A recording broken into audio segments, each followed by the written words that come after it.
Boa noite a todos. Me chamo Lucas Fernandes, sou o presidente da LAC, a Liga Acadêmica de Clínica e Cirurgia Cardiovascular da UESB, de Vitória da Conquista. E é um prazer ter vocês aqui para o nosso último dia de apresentações do primeiro simpósio de emergências cardiovasculares da Bahia, né, em parceria com a Liga Acadêmica de Cardiologia de Jequié, da Faculdade da Universidade Estadual do Sul da Bahia também.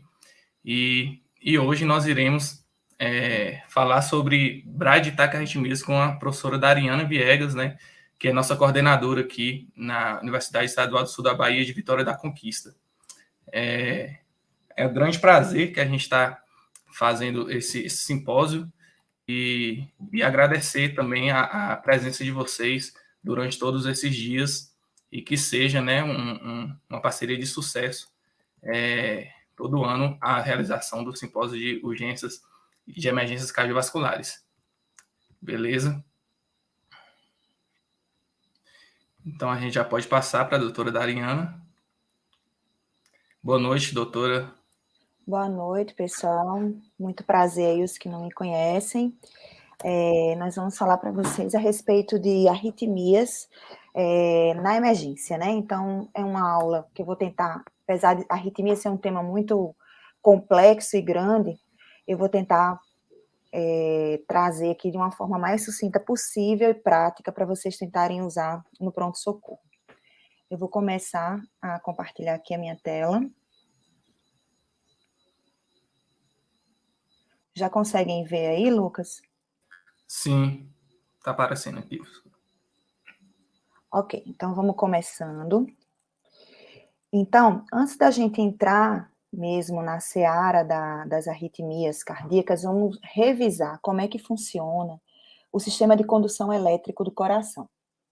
Então, aqui em cima nós temos o nó sinusal, que ele é um marcapasso natural do coração.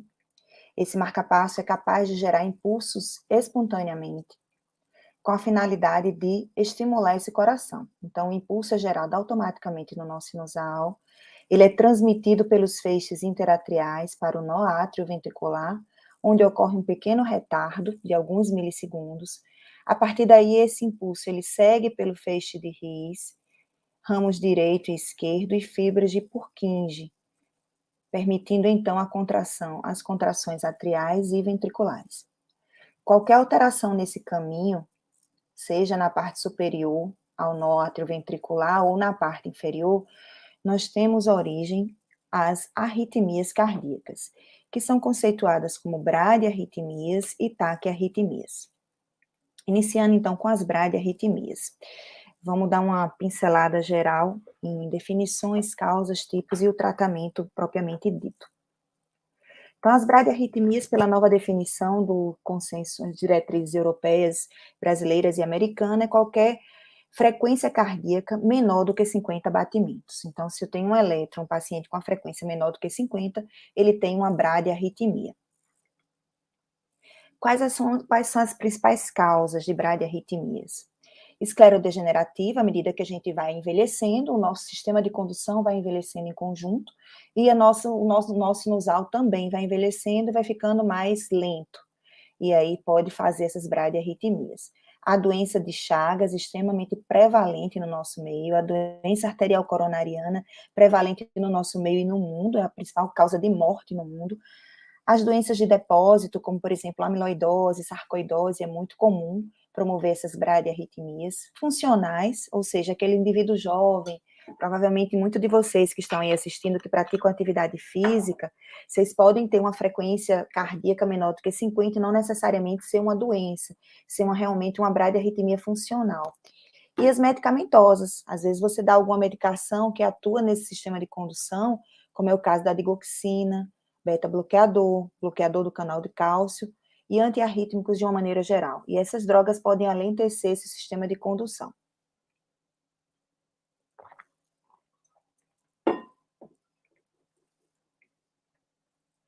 Bom, esses são os tipos principais, tá? Basicamente, no pronto-socorro, provavelmente vocês vão pegar mais os bloqueios AV, mas eu acabei, vou falar rapidamente a respeito da disfunção do nó sinusal, que vai que uma vez ou outra vocês peguem, é menos comum chegar no pronto-socorro, porque é menos comum de promover tantos sintomas mais malignos e morte também, né? A morte acaba sendo mais pelos bloqueios AVs.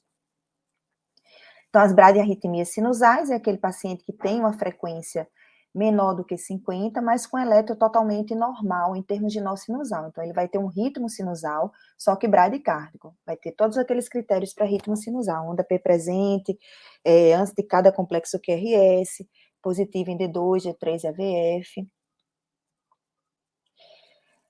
Aí, se você vê pausas, por exemplo, pausa, pausa, pausa, em um eletro, a gente tem alguns diagnósticos diferenciais que a gente tem que pensar. Primeira coisa é olhar o intervalo PP.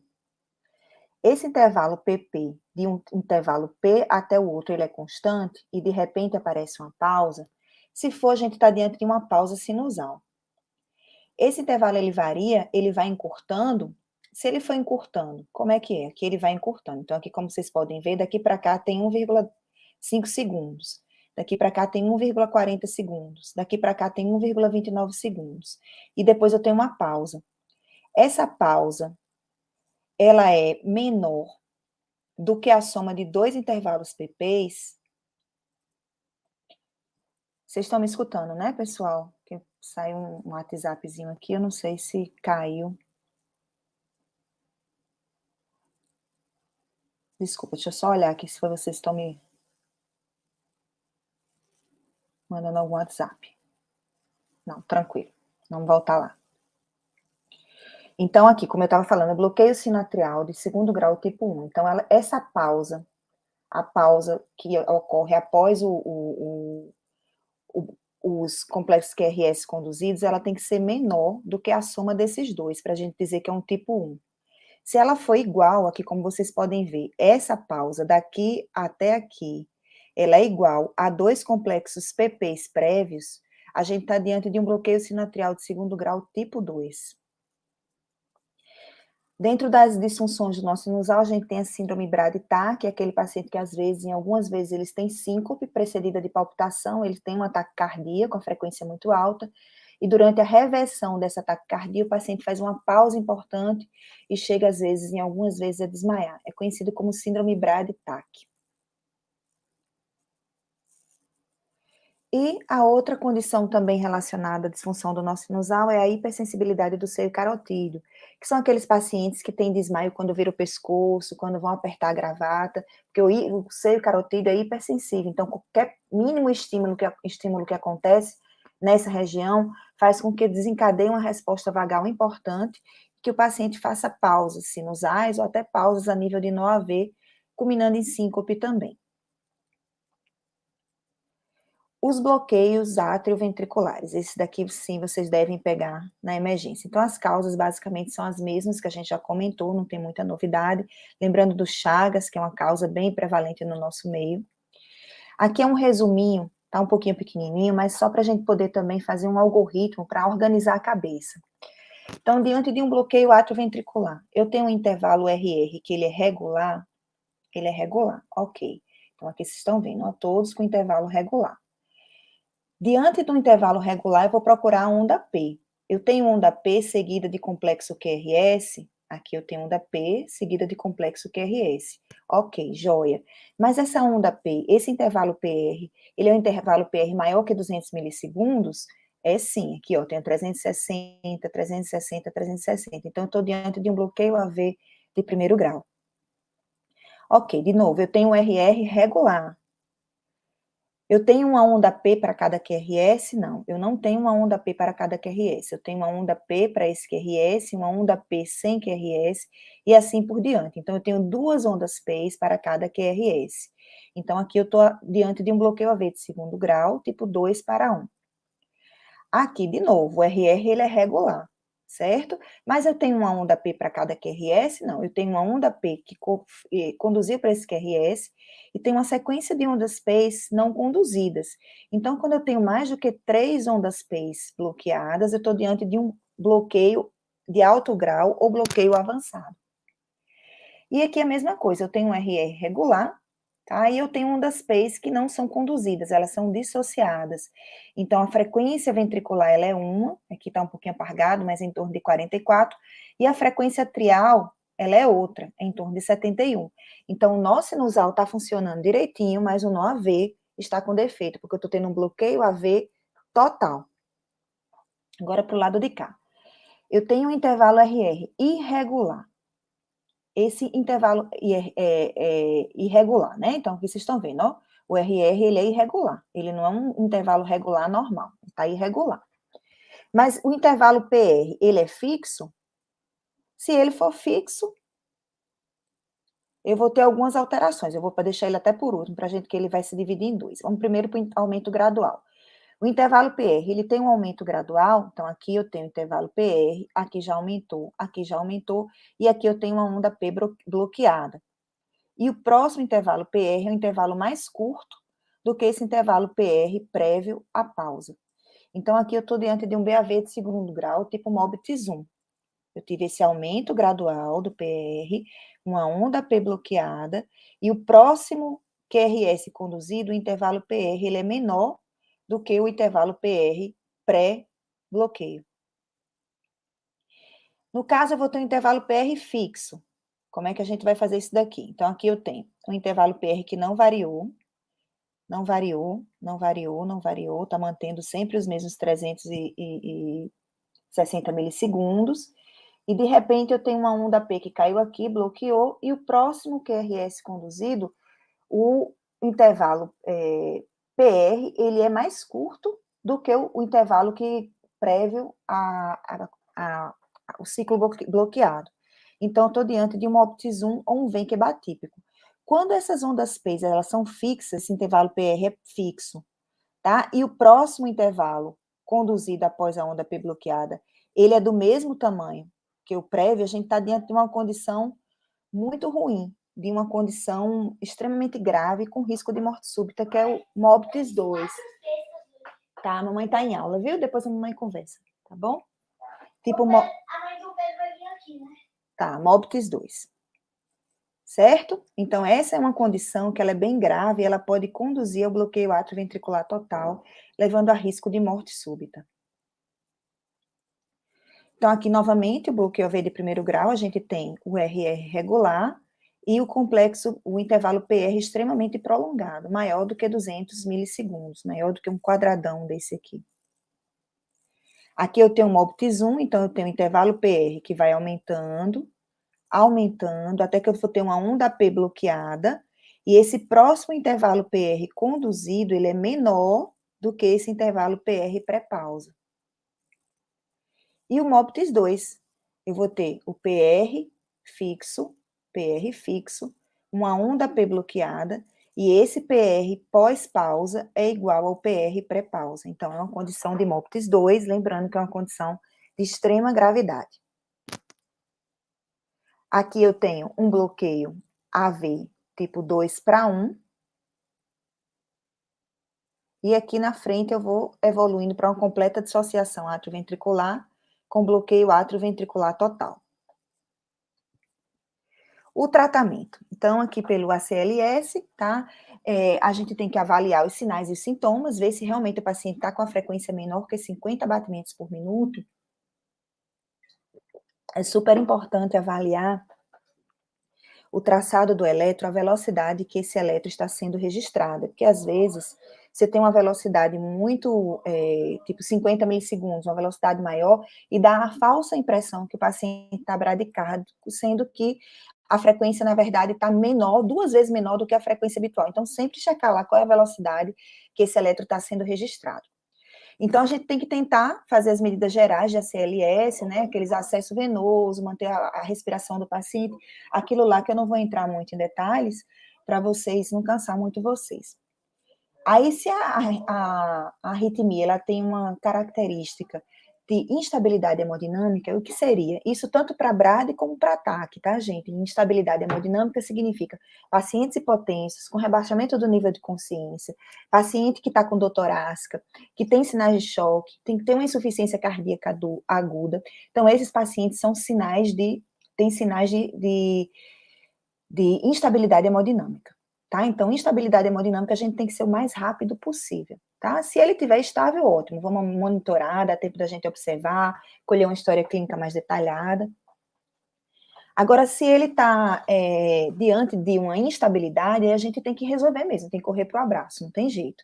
Então, a gente vai fazer a atropina, inicialmente a atropina, as doses eu não vou entrar em detalhe, que isso aqui vocês têm na CLS, tá? Se você não resolver com a atropina, você pode tentar a estimulação transcutânea, que é o marcapasso transcutâneo, né? O grande inconveniente do marcapasso transcutâneo é que a gente tem que sedar o paciente, porque ele dá choques no paciente, e são choques extremamente dolorosos. E às vezes o paciente já está instável, hipotenso, aí você vai rebaixado do ponto de vista de consciência, e aí você acaba sedando esse paciente e até piorando o estado hemodinâmico. Então, o grande inconveniente é isso, porque a maioria dos pacientes não suporta sem sedação. Então, a gente parte para as segundas opções, que é a infusão de dopamina, de 5 a 20 microgramas por quilo por minuto, ou uma infusão de epinefrina de 2 a 10 microgramas por minuto. Se mesmo assim não resolver, aí você tem que pensar no marcapasso provisório transcutâneo, transvenoso, desculpa. Aí é chamar o especialista para resolver.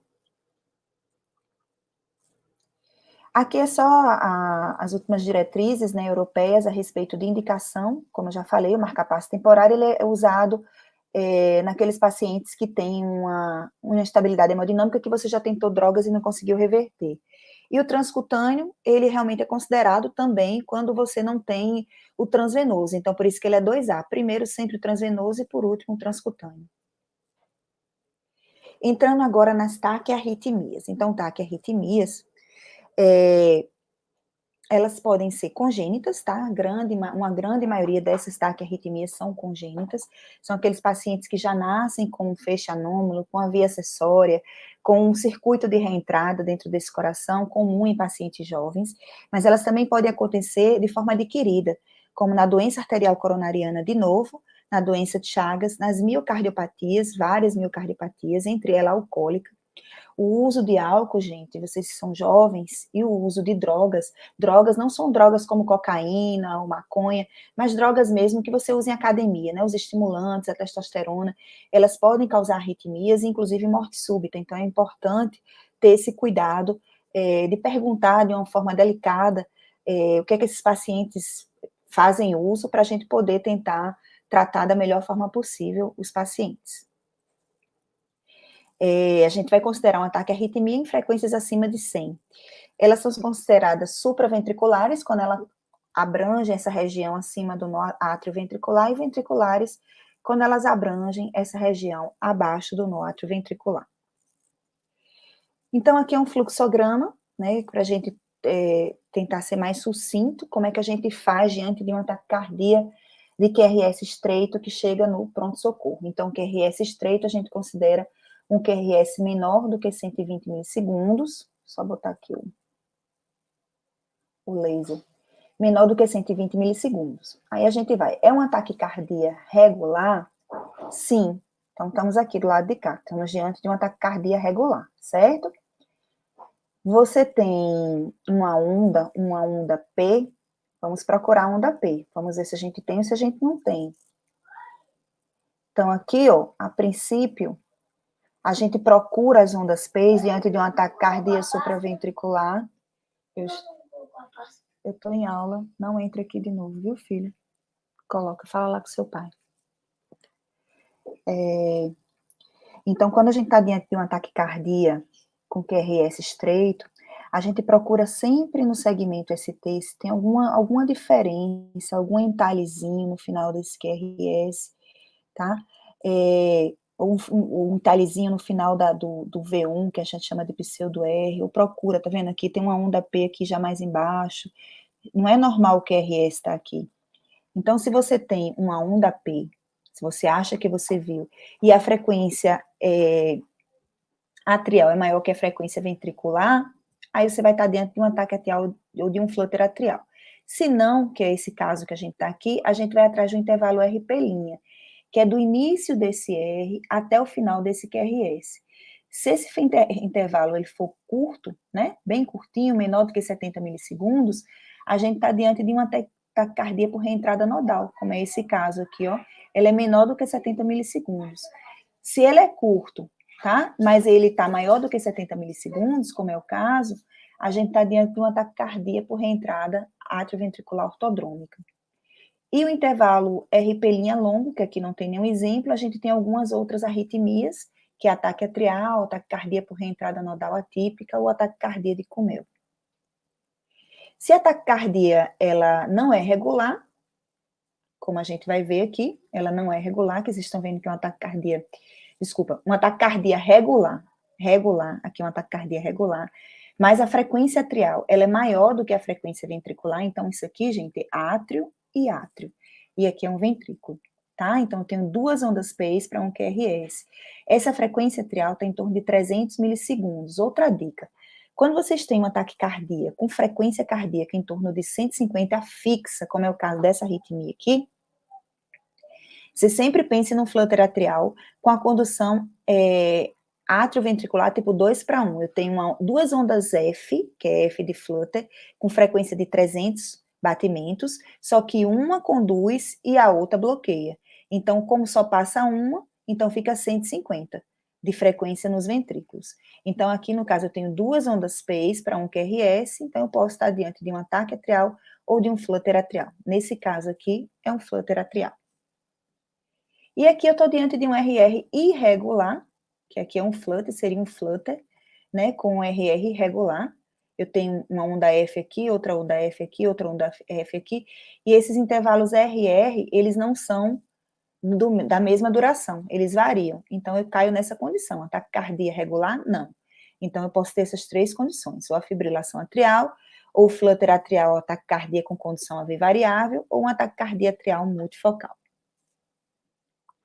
Esse aqui é só referendando novamente a taquicardia por reentrada nodal, é aquela taquicardia que quase você não consegue ver onda P, né? Você não vê se a onda P ela quase cai dentro do QRS, mas uma dica prática é que se em D2 você vê essa orelhinha aqui, ó, ou em V1 você vê essa orelhinha aqui embaixo, cadê ele?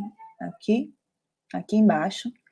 Quando você compara com o ritmo sinusal, ó, não tem essa orelhinha que tem aqui. Então, aqui é uma onda P que está caindo aqui dentro. Então, isso aqui é um ataque cardíaco por reentrada nodal. Aqui é a mesma coisa, ó. Você tem a orelhinha aqui, no finalzinho do QRS em V1, e aqui você não tem, ó. Então, isso fala a favor de um ataque cardíaco por reentrada nodal. Mais uma vez, ó, a orelhinha. Aqui apareceu em AVR, apareceu aqui já em V1, e aqui em D2, ó, a orelhinha. Então, isso fala a favor de um ataque cardíaco por reentrada nodal. A síndrome de Wolff-Parkinson-White, ela vai nos chegar no pronto-socorro, alguns tipos de arritmia. É importante que vocês entendam como é que é o eletro do paciente portador de Wolff-Parkinson-White fora da arritmia, que vai ser importante para vocês fazerem esse diagnóstico. A síndrome de Wolff-Parkinson-White, ela acontece quando o paciente ele tem palpitações secundárias a arritmias devido a uma via acessória que o paciente tem. Ele tem uma via acessória, como o próprio nome está falando, uma via a mais de condução. Então, em vez de ele conduzir pelo nó sinusal, nó AV, aquela sequência que eu já mostrei para vocês, ele vai ter uma via com capacidade de condução rápida, que vai trazer estímulos desse átrio para esse ventrículo e, muitas vezes, levar a casos de arritmias fatais, como a fibrilação atrial com alta resposta e morte súbita. Então, esse aqui é o eletro sinusal, tá? Sem arritmia, de um paciente com síndrome de portador de via acessória. Então, a gente tem um PR curto e um empastamento inicial do QRS, conhecido como onda delta.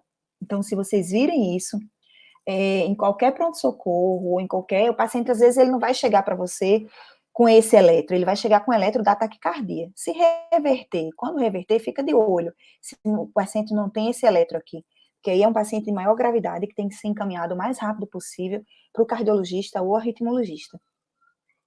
Aqui é uma visão mais ampliada, eu tenho um intervalo PR curto, menor do que 120, e essa barriguinha nesse complexo inicial do QRS, que é conhecido como onda delta. Os dois tipos de... são 3 tipos, na verdade, aqui a arritmia por reentrada, né? Então, ela pode descer pelo sistema normal do coração. Quando desce pelo sistema normal, o QRS é estreito, e ela pode descer pela via acessória. Pela via acessória tem uma capacidade de condução mais rápida, e a frequência é geralmente mais rápida, e o QRS ele é largo, que acaba sendo um perigo maior para esse paciente. Esse aqui é um exemplo de uma taquicardia ortodrômica, né, da síndrome de Wolff-Parkinson-White. Vocês veem a onda P fora do QRS, uma taquicardia regular, com presença de onda P, como a gente viu naquele algoritmo, uma P para cada QRS, tá? Só que o RP' ele é maior do que 70 milissegundos. Do início do R até o início desse P é maior do que 70 milissegundos. Então, isso fala a favor de uma taquicardia por reentrada ortodrômica. E aqui, a taquicardia antidrômica, é muito feio, parece uma taquicardia ventricular, frequência muito rápida e uma arritmia de grande risco para o paciente. Essa é a condição mais fatal, é a fibrilação atrial no Wolff-Parkinson-White. Esse é um paciente meu, especificamente, que tinha síncope de repetição, e aí a gente colocou ele para fazer a ablação desse Wolff-Parkinson-White. Durante o estudo eletrofisiológico, a gente induziu essa arritmia extremamente instável, o paciente realmente ficou instável, hemodinamicamente, a frequência foi lá para baixo, e a gente precisou cardioverter imediatamente, para que o paciente não tivesse um desfecho negativo. Outro exemplo, né, de taquicardia, um Wolff-Parkinson-White, ela é muito feia, ela parece até uma taquicardia ventricular tipo Torsai de Puan. Isso aqui é a evolução. Ela evoluiu com uma taquicardia antidrômica, virou FA, FV, e depois o paciente reverteu, graças a Deus, voltou ao ritmo normal. Como é que a gente trata? A taquicardia de QRS estreito. Então, a gente pensa, especialmente, se é uma taquicardia de QRS estreito, que é uma taquicardia supraventricular. Então, a gente inicia com a manobra vagal, é sempre importante auscultar as carótidas desses pacientes, que às vezes são pacientes idosos, e que têm sopros, né, que podem estar acarretando um deslocamento de êmbolo quando você faz essa manobra, tá? Então, é importante isso, com a massagem do seio carotídeo. Você pode pedir também para o paciente para jogar água gelada na face, né? E provocar o vômito a gente já não usa tanto mais por laceração de esôfago. Então, evitar essa última conduta que era mais comum. Criança é super comum, é mais comum a gente pedir para jogar água gelada, né, no olho da criança, ou engolir, tomar um copo de água bem gelada. São algumas manobras que você pode fazer para tentar reverter essa arritmia. Caso você não reverta, você tem que ir para a adenosina, você tem que fazer 6 miligramas EV em bolos, lembrando que a adenosina é uma droga de curta duração e que dá um efeito muito ruim no paciente. Então, o paciente tem que ser avisado que ele vai ter uma sensação de morte iminente, que como eles referem para doutora, a sensação é que eu ia morrer, mas você tem que deixar o paciente tranquilo, olha, você vai ter uma sensação muito ruim, mas vai durar alguns segundos, logo, logo vai passar e sua arritmia vai reverter.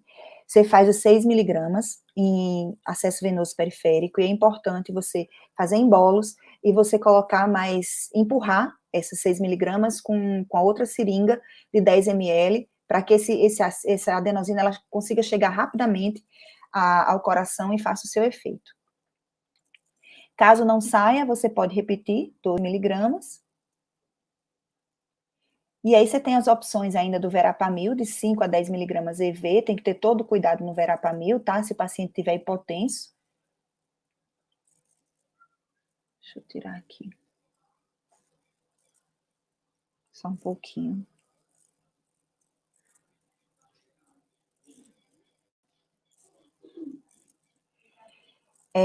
Se o paciente continua ainda mesmo em arritmia, você tem que, se ele estiver estável, você tem que sedar o paciente e fazer a cardioversão elétrica sincronizada com 100 joules. E se ele estiver hemodinamicamente instável, não tem jeito, gente, ele já vem direto para cá, tá? Para cardioversão. Isso aqui é tudo se o paciente estiver estável.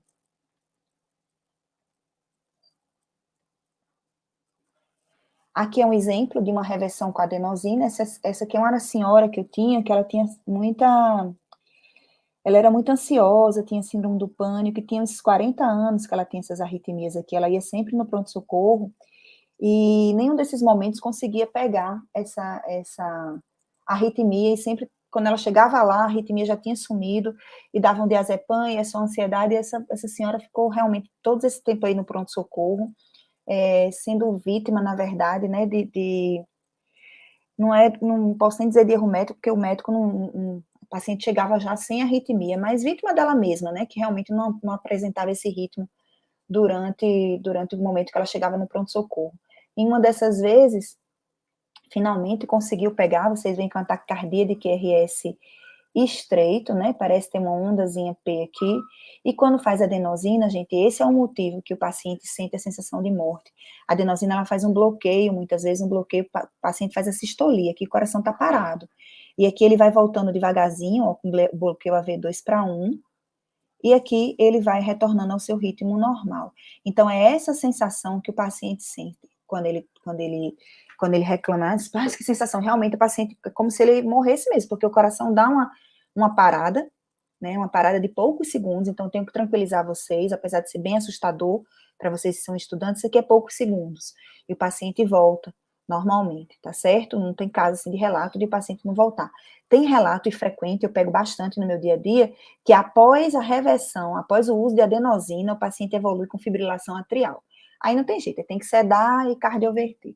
Mas é menos comum. Geralmente, esses pacientes que só têm taquicardia por reentrada, geralmente eles saem numa boa e xingando o médico, né, que fez isso, mas é melhor ele xingar você do que a família depois de processar porque o paciente teve uma morte por não atendimento.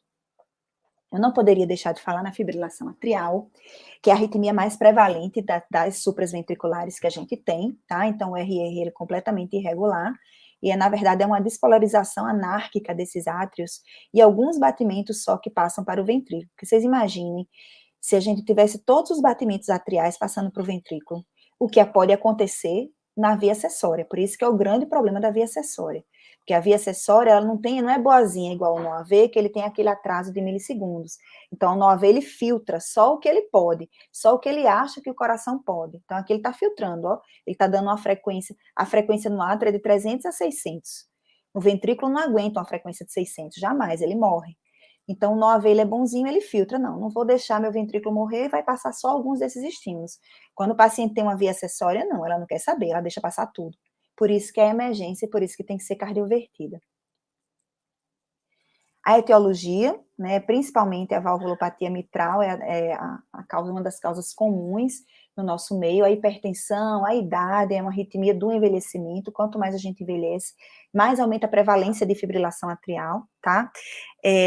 As grandes consequências principalmente a formação de trombos atriais, levando a embolias sistêmicas e pulmonares. A sistêmica, a mais temível é o AVC, aquele paciente são, que tem a sua vida ativa, e de repente o primeiro sintoma é um AVC, porque a arritmia muitas vezes é assintomática. E perda da contração atrial em torno de 20% do débito cardíaco. Então, aqui são os eletros, né, um RR totalmente irregular, e a gente não consegue ver ondas P's definidas, são ondas F's de fibrilação atrial. Muito comum em jovem após libação alcoólica, após crise de estresse agudo, muito comum. O tratamento, tá? Se tiver instabilidade, a gente não tem dúvida. Cardioversão, independente se está anticoagulado ou não. A única questão aí que a gente morre de medo, né? Que se o paciente está instável, não tem jeito. O paciente, tem que avisar para a família, olha, o seu familiar está instável, se eu não chocar ele, ele vai morrer. Agora, existe um risco, eu não sei quando começou essa arritmia, existe um risco de quando eu chocar, ele sair com AVC. Tem que ser tudo dito para a família. Ou ele morre, ou ele pode sair com AVC, ou ele pode sair vivo, sem nenhuma sequela. Então, a gente tem que dar as opções para a família. Se é um paciente que você não sabe quando que começou aquela fibrilação atrial. Então, aqui é a Sociedade Europeia de Cardiologia, quando você está diante de uma fibrilação menor do que 48 horas, então você tem que ter muita certeza que o paciente é um paciente que tem uma cognição adequada, suficiente para te dar uma história clínica palpável, que realmente tem 2 dias só que começou, porque se tiver qualquer dúvida, considera como uma fibrilação atrial acima de 48 horas. Então, se é uma fibrilação menor do que 48 horas, se está instável, cardioversão. Se ele está estável e ele tem uma doença cardíaca estrutural, você vai fazer a amiodarona EV para cardioverter. Se ele não tem cardiopatia estrutural, na verdade você não vai fazer nada disso, porque a gente não tem nada disso no Brasil, tá? Mas você pode fazer a amiodarona, ou a propafenona a gente não faz EV, a gente pode fazer ela via oral, 600 miligramas, se ele não tem doença cardíaca estrutural. Mais uma vez, aquele aqui do lado de cá, né? Se for menor do que 48 horas, antes da cardioversão, tanto química como a cardioversão elétrica, você tem que fazer heparina, tá? Então, você faz a dose de heparina, 1 miligrama por quilo, nesse paciente, e faz a cardioversão. Aí, se esse paciente conseguiu cardioverter, né, tanto com a droga como com o choque, com a terapia elétrica, você vai calcular o Chades-Vasque dele, que é uma tabelinha que a gente tem para calcular o fator de risco para eventos tromboembólicos. Se é um paciente que não tem nenhum fator de risco, não precisa de usar anticoagulante. Se ele tem fator de risco, aí ele tem que, após a cardioversão, ele tem que usar 4 semanas de anticoagulação, uma varfarina, novos anticoagulantes. E se ele tiver realmente um fator de risco alto para tromboembólico, ele não vai usar apenas 4 semanas, ele vai usar para o resto da vida. Agora, se esse paciente ele chegou com FA de início recente e ela tem acima de 48 horas, então você não pode cardioverter direto. O paciente está estável, né? A gente está considerando que o paciente está estável. Então, você pode ir ou para a terapia, a anticoagulação oral convencional, ou por a estratégia do ecotransesofágico. Então, se você quiser fazer um cardioverter, né, nessa internação, e você tiver disponibilidade de um eco transesofágico, e esse eco não mostrar trombo, você faz a heparina e segue os passos da cardioversão, como a gente tinha falado. Se ele tem trombo, você tem que anticoagular durante 3 semanas, repetir, né, se o trombo ainda estiver presente, você vai ter que ficar anticoagulando para o resto da vida, e se não estiver presente, você entra na cardioversão. E se você opta por o paciente está estável, está tranquilo, você pode mandar o paciente para casa, controlar a frequência dele, fazer 3 semanas de anticoagulação e cardioverter ele eletricamente ou quimicamente, inicialmente, para poder tentar ver se ele volta para o ritmo sinusal, mantendo sempre a mesma sequência dos fatores de risco para anticoagulação plena. Aqui é só para mostrar o flutter atrial, que é um circuito de reentrada, né? Onde a gente tem uma onda com aspecto de serrote, ó. Então, aqui são as ondas de serrote, é um eletrotípico também, bem bonito da gente ver. E, por último, as taquicardias de QRS largo, que são conhecidas como taquicardias, que a gente chama, na verdade, que são taquicardias que a gente considera, conhecidas não, que nós consideramos como taquicardias emergência médica, tá? Porque a taquicardia de QRS largo, a causa mais frequente é a taquicardia ventricular, e quando a gente tem a taquicardia ventricular, geralmente a gente tem pacientes muito graves por trás. Mas a gente tem também outras causas, como a taquicardia supra com aberrância de condução, a taquicardia supra com bloqueio de ramo prévio, e a taquicardia por reentrada veia antidrômica, que é aquela taquicardia que eu mostrei para vocês do paciente de Wolff Parkinson White. Então, na taquicardia ventricular, a gente tem o ventrículo tocando numa frequência mais alta, e o átrio tá normal. O átrio, ele tá lá com a frequência dele de 60, enquanto o ventrículo tá com a frequência de 150. Quem tá doente é o ventrículo, o átrio, ele tá funcionando normalmente.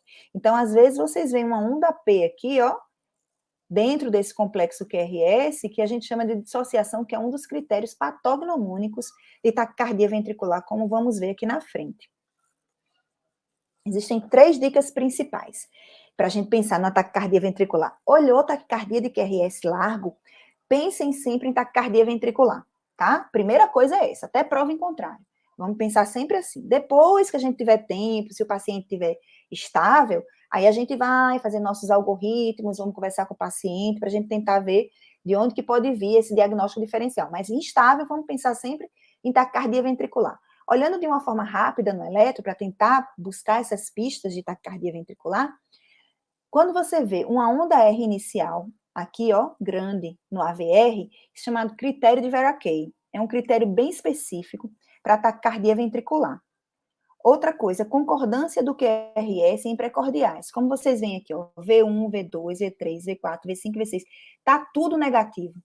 Ou V1, ou tudo positivo de V1 a V6, ou tudo negativo de V1 a V6, fala a favor de uma taquicardia ventricular. Dissociação atrioventricular. Aí aqui é onde a gente tem que olhar, onde a gente vê coisas diferentes no segmento ST, que é a procura da onda P. Aqui eu tenho um entalhezinho, aqui eu tenho outro entalhezinho, aqui eu tenho outro entalhezinho. Deixa eu ver se tem alguma outra derivação que eu veja mais alguma coisa. Não, tá principalmente em V1. Aqui, ó, eu tenho um entalhezinho que já não aparece aqui. Então, isso aqui é uma dissociação atrioventricular, também falando a favor de uma taquicardia ventricular.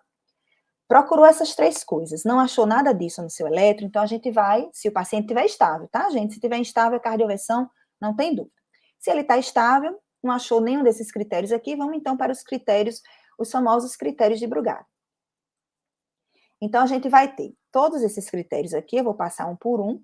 Ausência de RS em todas as precordiais, como vocês podem ver aqui, ó, V1, V2, V3, V4, V5, que é a presença do R, eu não tenho RS, eu tenho R puro, em V1, V2, V3, V4, V5, V6, que é aquela concordância que eu falei para vocês anteriormente, tá? Concordância do complexo QRS de V1 a V6.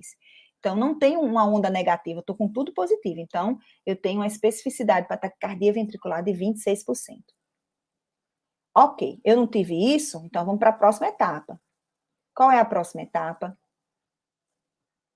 Distância do R ao nadir do S é maior que 100 milissegundos? O que seria isso? Essa distância do R ao nadir do S, que é esse finalzinho do S. Então, daqui até aqui, ó. Se for maior do que 100 milissegundos, a gente também está diante de uma taquicardia ventricular, certo? Se for maior. Se não for maior, a gente vai para o terceiro passo, que seria a dissociação atrioventricular. É positiva, achou a dissociação, como a gente já viu naquele eletro, também é taquicardia ventricular. Se nada disso aconteceu, nenhum desses critérios foram alcançados, a gente vai para os critérios morfológicos de Brugada. Aí a gente tem. Quando eu tenho uma taquicardia com morfologia de bloqueio de ramo direito, que eu tenho um padrão típico de bloqueio de ramo direito, aquele R em V1, e o R com Szinho empastado em V6, eu estou diante de um ataque supra. Já se eu tenho essas ondas bem largas, em V1, R monofásico, ou um Qzinho, mas com R grandão aqui, padrão mais positivo em V1, com bloqueio de ramo direito, e aqui no V6 eu vou ter o contrário, eu vou ter uma onda S mais profunda, tá vendo? Uma onda S bem mais profunda, então eu também estou diante de uma taquicardia ventricular. Se a minha taquicardia, ela tem morfologia de bloqueio de ramo esquerdo, então eu vou ter esse padrãozinho normal de bloqueio de ramo esquerdo, né? Eu vou ter um pequeno R, uma rápida descida, e o R também positivo em V6, e vai ser um critério de taque supra. Se essa minha descida ela é lenta, lembra porque taque ventricular, gente, é como se fosse um caminho de paralelepípedo também. A taque supra, normalmente, ela desce lá pelo sistema de condução normal, né? Ela larga o QRS por algum outro motivo, ou porque faz um bloqueio de ramo, alguma outra coisa. Mas é uma estrada única, é como se fosse uma pista de Fórmula 1. A taquicardia ventricular é despolarização célula-célula, como se fosse uma estrada esburacada. Então, na estrada esburacada, o carro ele vai mais devagar. Então, os complexos vão ser mais alargados. Então, em V1, eu vou ter um complexo QRS muito mais alargado, uma descida mais lenta. E em V6, eu também vou ter uma subida mais lenta. Já vou ter uma onda aqui, para falar a favor de uma taquicardia ventricular. Por último, o tratamento da taquicardia de QRS largo, não tem dúvida, todo paciente instável é cardioversão elétrica sincronizada, lembrem disso, se você não sincronizar, você vai transformar uma taquicardia ventricular em uma fibrilação ventricular e complica mais ainda a situação.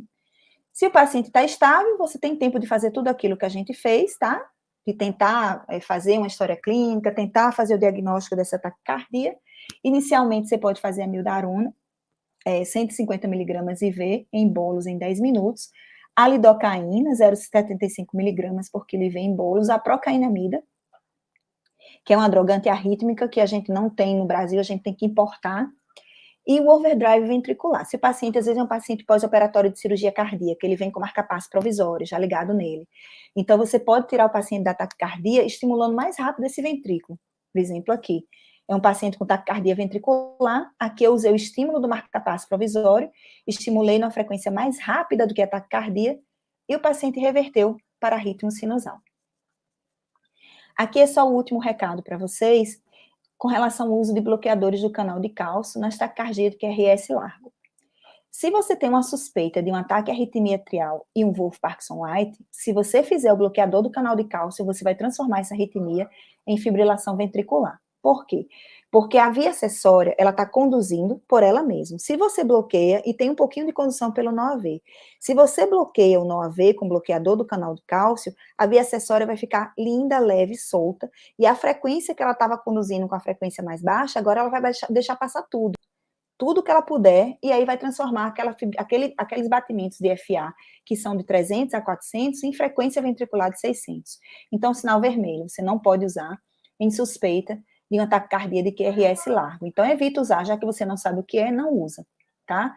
Se for TV, também, se você usar bloqueador do canal de cálcio, você pode levar hipotensão, um choque, um edema agudo de pulmão, e se por um acaso você usou, não lembrou, e o paciente saiu, deu sorte, graças a Deus, que o paciente não morreu. Era isso que eu tinha para falar. Desculpa eu ter falado rápido, mas é porque a aula é um pouquinho grandinha. Deixa eu abrir aqui minha câmera.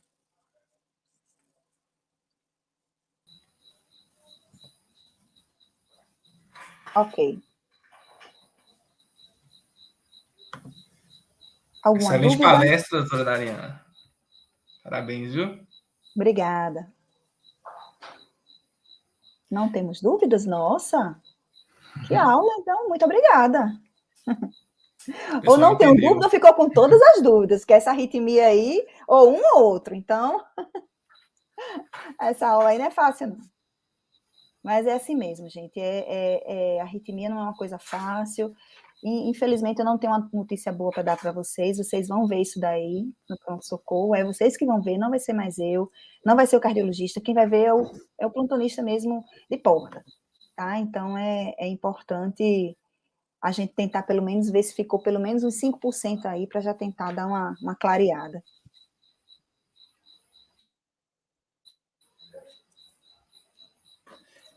Então, beleza, né? Já que a gente não teve dúvidas, agradecer a doutora Dariana pela disponibilidade, pela excelente aula. E foi uma honra ter você com a gente, viu, professora? Tá bom, tá joia. Muito obrigada a vocês, viu, meninos? Espero ter contribuído aí para vocês. Um abraço.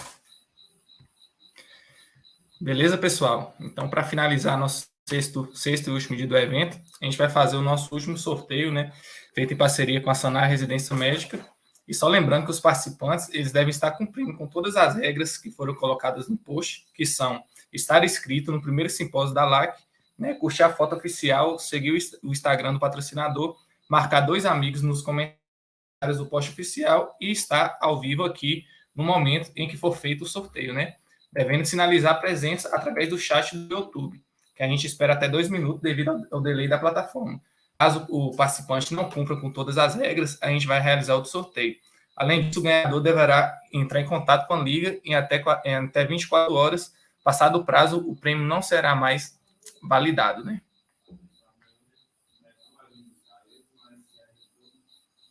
Milena poder compartilhar aí, viu, o sorteio.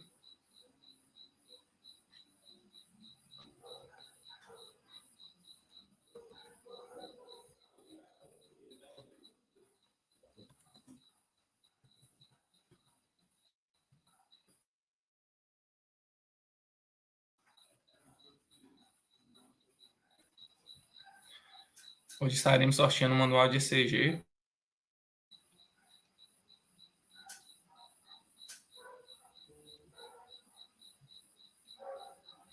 E a pessoa sorteada foi Dr. Rafa. Essa pessoa está presente aqui hoje, não?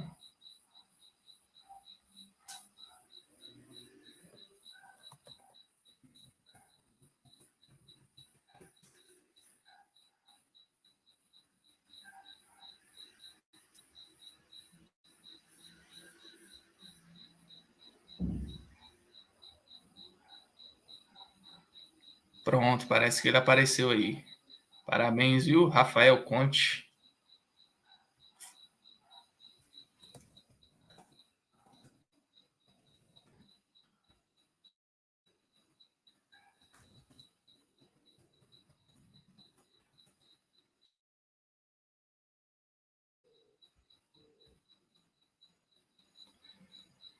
Enfim, galera, a gente gostaria de agradecer imensamente a participação de cada um de vocês, aos nossos palestrantes, aos patrocinadores e todas as ligas parceiras nesse evento.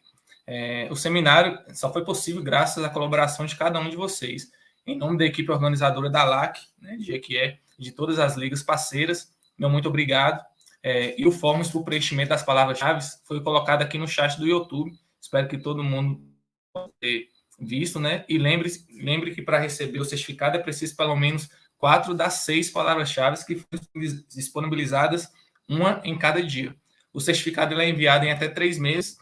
E foi incrível ter vocês por aqui, viu? Esperamos contar com todos novamente nos nossos próximos eventos. Obrigado a todos e uma boa noite.